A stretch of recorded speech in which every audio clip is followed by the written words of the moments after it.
اللهم لا إله إلا أنت. الله من الشيطان الرجيم. بسم الله الرحمن الرحيم.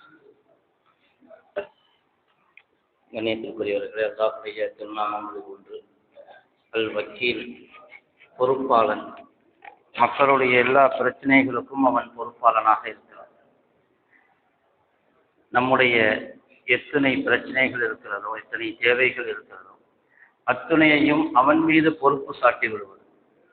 அப்படி பொறுப்பு சாட்டும் பொழுது அல்லாஹ் மனதுக்கு நிம்மதியை கொடுக்கிறான். பிரச்சனைகள் என்றுமே ஓயப்போவதில்லை, புதுசு புதுசாக ஒவ்வொன்றாக உருவாகும். ஆனாலும் என்ன நடந்தாலும் நாம் அல்லாஹ்விடத்திலே பாரம் சாட்டும் பொழுது, அல்லாஹ் நீயே இதை பார்த்துக்கொள் என்று சொல்லும் பொழுது அல்லாஹ் மனதிற்கு நிம்மதியை கொடுக்கிறான். அதே சமயத்தில் நாம் எதுவுமே செய்யக்கூடாது என்றும் அர்த்தமல்ல. நாம் அல்லாஹ்விடத்திலே பொறுப்பாக்கி விட்டோம் என்பதற்காக வேண்டி நாம் எதையுமே செய்ய வேண்டியதில்லை, நாம் எந்த முயற்சியும் செய்ய வேண்டியதில்லை என்று கிடையாது. நாம் செய்ய வேண்டியதெல்லாம் செய்துவிட்டு அல்லாஹ்வின் மீது பொறுப்பு சாட்ட வேண்டும். நாம் என்னவெல்லாம் செய்ய வேண்டும். ஹஜ்ரத் யாக்கூப் அலைஹிஸ்ஸலாம் அவர்கள் தங்களுடைய பிள்ளைகளை மிஸ்ருக்கு, எகிப்துக்கு அனுப்பி வச்சாங்க. அப்படி அனுப்பி வைக்கும் பொழுது 10 பிள்ளைங்களும் மொத்தமாக போனாங்க. அப்போ அவங்க நினைச்சாங்க, இவங்க 10 பேரும் மொத்தமாக போனாங்கன்னா அவர்களை பார்ப்பவர்கள் இவர்கள் மீது ஏதாவது கண் பட்டு விடலாம் என்பதற்காக அவங்க என்ன செஞ்சாங்கன்னா, பிள்ளைகளை பார்த்து சொன்னாங்க, யாபுனை லா ததுகுலூ மின் பாபின் வாஹிதின் வதுகுலூ மின் அப்வாபின் முத்தஃபர்ரிகா. நீங்க ஈஜிப்டுக்குள்ள நுழையும் பொழுது எல்லாம் மொத்தமா ஒரே வாசல்ல நுழையாதீங்க, தனித்தனியா வேறு வேறு வாசல் வழியாக ஊருக்குள்ள போங்க அப்படின்ட்டு ஒரு யோசனை சொல்லி கொடுத்தாங்க. ஏன் அப்படின்னு கேட்டா, இது மொத்தமா போகும் பொழுது பார்ப்பவர்களுக்கு வித்தியாசமாக தெரியலாம், கண்பட்டு விடலாம். அதனால் இதன் மூலமாக ஏதாவது பிரச்சனை ஏற்பட்டு விடலாம்.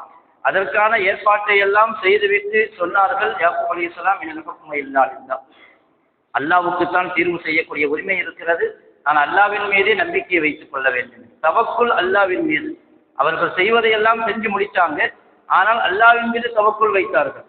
ஆனால் அவர்கள் செஞ்ச ஏற்பாடு, அவர்கள் செய்த முயற்சி அவங்களுடைய மனசுல உள்ளபடி பயன் கொடுத்துச்சான்னு கேட்டா இல்லை. 11 பிள்ளைங்க போனாங்க. யூசுப் அலைஹிஸ்ஸலாம் அவங்க புனியாமீன் என்கிற சகோதரரை பிடிச்சு வச்சுக்கிட்டாங்க. யாக்கூப் அலைஹிஸ்ஸலாமுடைய பிள்ளைகள்ல ஒருத்தரை பிடிச்சு வச்சுக்கிட்டாங்க யூசுப் அலைஹிஸ்ஸலாம். இதைத்தான் பயந்தாங்க, இது மாதிரி பிள்ளைகளுக்கு ஏதோ ஆபத்து நேரக்கூடாது என்று பயந்தாங்க. ஆனாலும் அவர்கள் நினைத்ததுக்கு மாற்றமாக பிடித்து வைக்கப்பட்டார்கள்.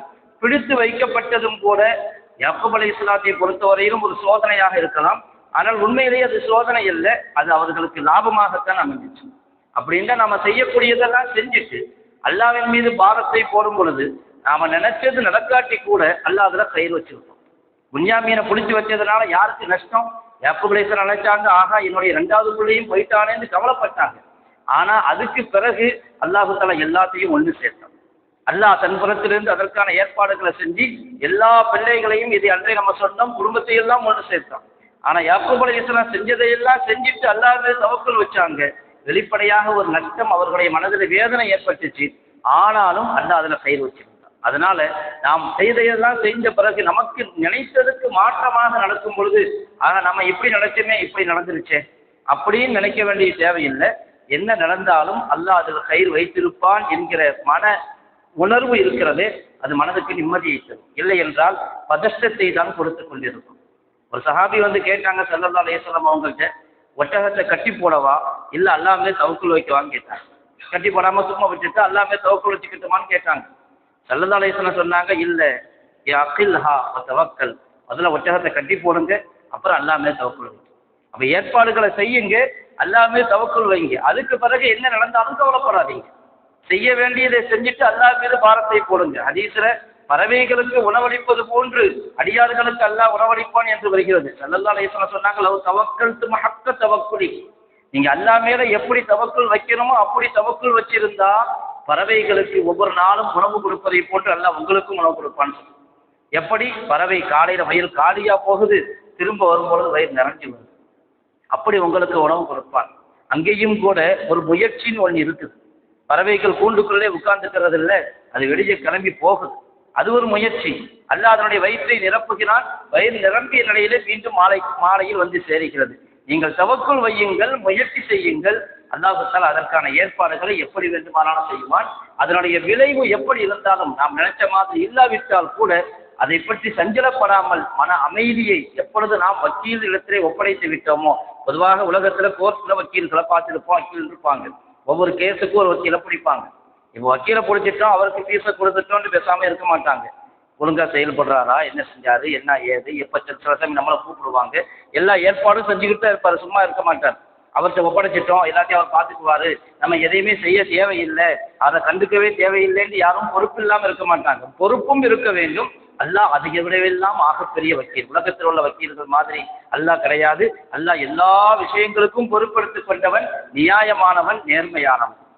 இப்ராஹிம் அலைஹிஸ்ஸலாம் அவர்கள் நெருப்புல தூக்கி போடும் பொழுது கடைசியா ஹதீஸ்ல வந்து வகான ஆகிரு கௌலி இப்ராஹிம் அலைஹிஸ்ஸலாம் சீன உலுக்கிய பின்னார், நெருப்புல தூக்கி போட்டாங்க. எதுக்காக போட்டாங்க? நீங்க ஒரு கடவுள் இருக்கிறான்னு சொல்ற, எங்களுடைய சிலைகளை ஏற்றுக்கொள்றதில்லை, எங்களுடைய சிலைகளை எல்லாம் நீ உடைக்கிற, எங்களுக்கு தொந்தரவு கொடுக்குற, அதுக்காக வேண்டிய நெருப்புல தூக்கி போட்டாங்க.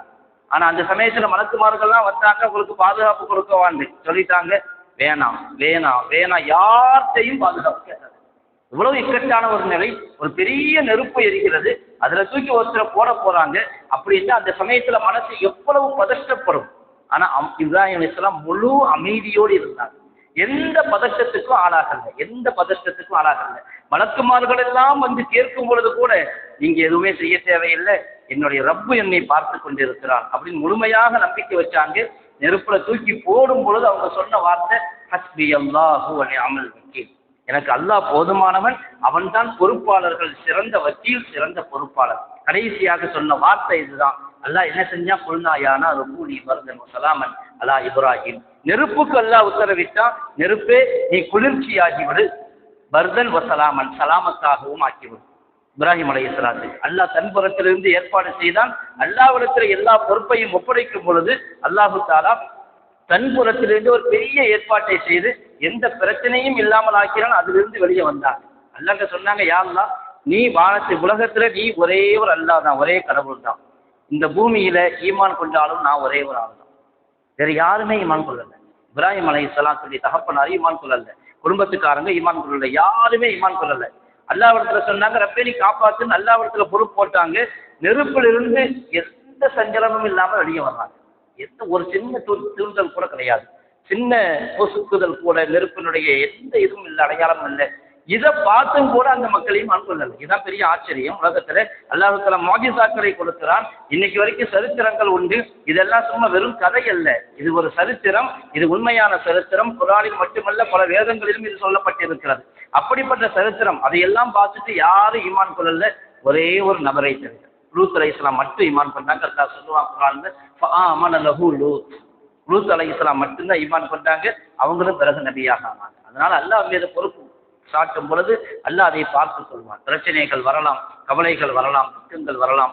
எல்லா சமயங்களிலும் அல்லாஹ்வின் மீது நாம் செய்ய வேண்டியதை செய்ய வேண்டும். அதற்கு பிறகு யா அல்லாஹ் உன்னிடத்திலே ஒப்படைக்கிறேன். அதற்கு பிறகு என்ன நடக்கிறது, நாம என்ன நினைச்சாலும் நடக்கிறது தான் நடக்குமே தவிர அது நம்மளால என்ன செய்ய முடியாது, மாற்றவே முடியாது. நம்மளால எதையும் மாற்றி அமைக்க முடியாது. ஆனால் மனதில் நிம்மதியை கொடுப்பான் எப்ப நாம அல்லாஹ் மீது தவக்குல் வைக்கிறோம். அந்த நிம்மதி தான் இந்த வாழ்க்கையில ரொம்ப முக்கியம். அப்படிப்பட்ட ஒரு உயர்தரமான உன்னதமான பண்பை கொண்டதுதான் அல் வக்கீல் என்கிற அல்லாஹ்வுடைய திருநாமம். அல்லாஹ் பொறுப்பாளன், அத்துணை பேருக்கும், அத்துணை மக்களுக்கும், அத்துணை படைப்புகளுக்கும். ரப்புல் ஆலமீன் நம்முடைய எல்லா பிரச்சனைகளுக்கும், எல்லா தேவைகளுக்கும் அவனே பொறுப்பாளனாக இருந்து நமக்கு எல்லா தேவைகளையும் நிறைவேற்றி அல்வானாக.